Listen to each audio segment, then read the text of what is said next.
नमस्कार मित्रांनो, आता वाजले संध्याकाळचे 6 आणि जस्ट वॉकिंगसाठी बाहेर पडलो आणि पार्किंगला आलो. तर पार्किंगला आल्यावरती इथे एक लाईम इलेक्ट्रिक स्कूटर दिसली. ही आहे उबेर आणि लाईम या कंपनीची इलेक्ट्रिक स्कूटर. फक्त स्टँडिंग स्कूटर आहे.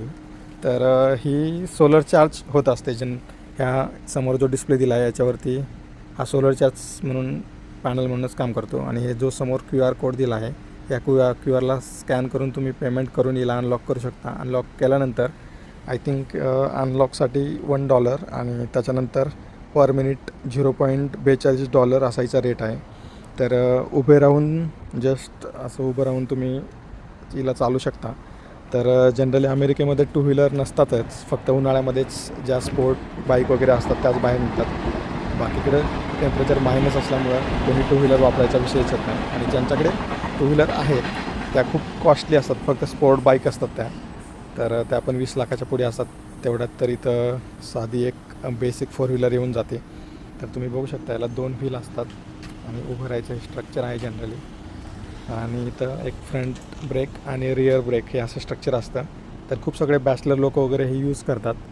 आणि रस्त्यावर कुठेही हा पार्क केला तरी चालतात आणि कुठेही पार्क करून ठेवलेले असतात. म्हणजे तुम्ही मेन रोडला कुठे चौकामध्ये आहे, तुम्हाला 2-3 माईल्स किंवा 5-6 किलोमीटर जायचं आहे, तर इझिली तुम्ही $2-3 याला घेऊन येऊ शकता.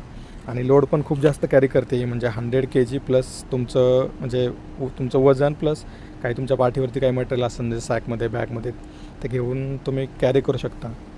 तसे इथे ट्रान्सपोर्टचे रेट खूप जास्त असतात. म्हणजे उबेरने वगैरे जनरली जर तुम्ही ओला उबेरसारखी कार केली तर तुम्हाला $40-50 इझिली लागतात 10 किलोमीटरसाठी. तर खूप सगळे बॅचलर स्टुडंट लोक असतात किंवा जे डेली ऑफिसला जाणारे ते कुठेतरी मिडल ट्रान्सपोर्टेशनपर्यंत किंवा मेट्रो स्टेशन रेल्वे स्टेशनपर्यंत जाण्यासाठी ह्या बाईकचा उपयोग करतात. तर ही कुठं चोरी पण जात नाही, कारण याला इनबिल्ट GPS असतं. आणि जोपर्यंत तुम्ही याला पेमेंट करून अनलॉक करणार नाही तोपर्यंत तुम्ही याला हलवू पण शकणार नाही. आणि चोरी जायचा काही विषयच नसतो इथं याला. तर ही दिसली बाहेर, तर म्हटलं व्हिडिओ बनावं. तर अशाच नवनवीन व्हिडिओसाठी तुम्ही आम्हाला फॉलो करू शकता.